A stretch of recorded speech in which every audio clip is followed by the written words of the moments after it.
Verizon CR1000B Setup Guide.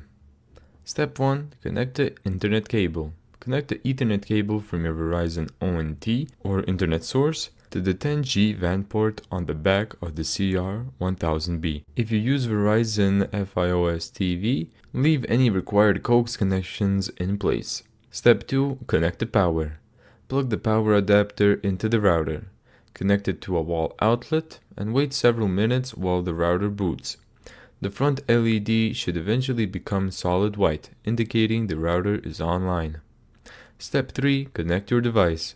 Connect your phone or computer by selecting the default Wi-Fi network, which is the SSID printed on the router label, entering the default Wi-Fi password that's also printed on the label.